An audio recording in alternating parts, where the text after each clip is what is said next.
اگر دنبال یک شیرینی فوق‌العاده خوشمزه بدون شکر با عطر و طعم بی‌نظیر هستید، این شیرینی سنتی کرمانی رو بهتون پیشنهاد میکنم. مطمئنم که اگر یه بار امتحانش کنید عاشقش میشید و پای ثابت عصرونه هاتون میشه. سلام خوشمزه پزای کانال با آشپزخونه کیمیا، خیلی خوش اومدین. بریم که با هم این شیرینی بی‌نظیر رو آماده کنیم. در ابتدا پودر جوانه گندم به میزان 100 گرم، آرد گندم به میزان 45 گرم و 25 تا 30 گرم روغن جامد رو داخل ظرف میریزیم. ادویه هامون رو بهش اضافه میکنیم. من از نوک قاشق چایخوری خمیرمایه خشک فوری، 1/2 قاشق چایخوری سیاه دونه، 1/2 قاشق چایخوری دارچین، 1/4 قاشق چایخوری زنجبیل و نوک قاشق چایخوری زردچوبه استفاده کردم که میزان زردچوبه بستگی به ذائقه خودتون داره. من یه مقدار از مقداری که داخل رسیپی بود یه مقدار بیشتر استفاده کردم.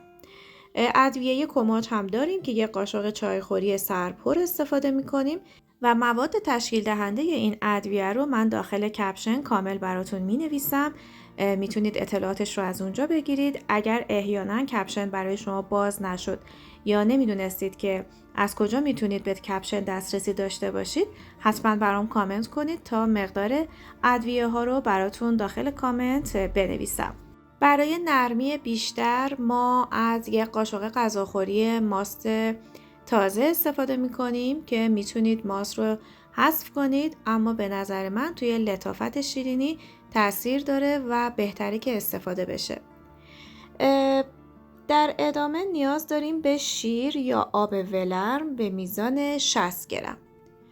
شیر رو کم کم به مواد اضافه میکنیم، ورز میدیم و باید در نهایت یه خمیر منسجمی داشته باشیم. ببینید خمیر ما خمیر خیلی سبک و لطیفی نیست، یه خمیر نسبتاً سنگینه و همونطور که داخل تصویر میبینید باید به این بافت برسه.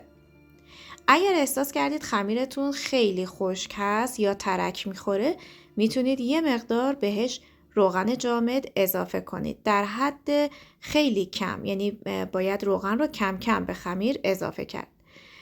خمیر رو میذاریم کنار و مواد مغزی این شیرینی رو آماده میکنیم. من از 15 عدد خرمای پوست گرفته شده به همراه 10 تا 15 گرم گردوی کاملا خرد شده و نصف قاشق چایخوری دارچین استفاده کردم. این مواد رو کامل ورز میدیم تا همونطور که میبینید به حالت پوره در بیاد، به صورت گوله های کوچیک در میاریم و یه مقدار از خمیر رو که من حدود 25 گرم خمیرم رو در نظر گرفتم بر میدارم. همونطور که میبینید روی دستم این خمیر رو باز میکنم. ضخامت خمیرتون خیلی زیاد نباشه، حدوداً 2 میل باشه کافیه. مواد مغزی رو وسط این خمیر قرار میدم، لبه ها رو خوب به همدیگه میچسبونم. مراقب باشید که این لبه ها نباید از همدیگه باز بشه. کامل لبه ها رو به هم میچسبونم و این شیرینی رو به صورت توپی در میارم. این شیرینی به خاطر وجود شکر مصنوعی که داخلش نیست فوق‌العاده شیرینی مناسبیه، حتی برای بچه‌ها که برای تغذیه مدرسه بخوان ازش استفاده کنن و یا حتی داخل منزل برای دوره همی و مهمانی میتونید از این شیرینی استفاده کنید و از طعم بی‌نظیرش لذت ببرید. وقتی که کامل شیرینی رو بستید، با هر مهری که دارید روی شیرینیتون رو مهر بزنید. یه مقدار مهر رو بیشتر فشار میدیم تا شیرینی خمیرش از اطراف یه مقدار بیشتر باز بشه.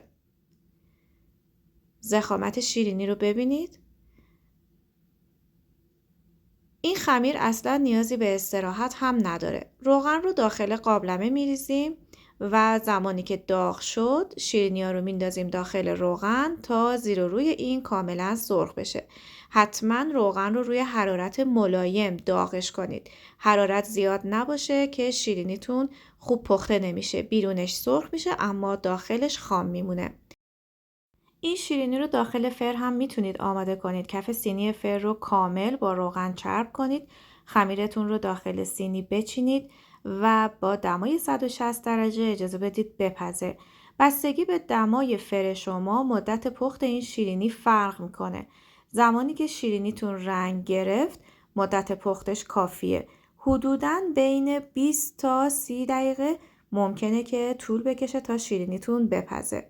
بعد از اینکه پخت سریع از داخل فر خارج کنید. روی اون رو با روغن یه مقدار رومال کنید و روی شیرینیاتون رو بپوشونید. اجازه بدید یه مقدار از حرارت بیفته و بعد سریع بذارید داخل ظرف دربسته و داخل یخچال نگهداری کنید که داخل محیط آشپزخونه نمونه که خشک میشه.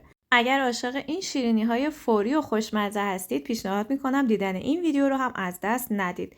مطمئنم که خوشتون میاد. تا آموزش بعدی، خدا نگهدار.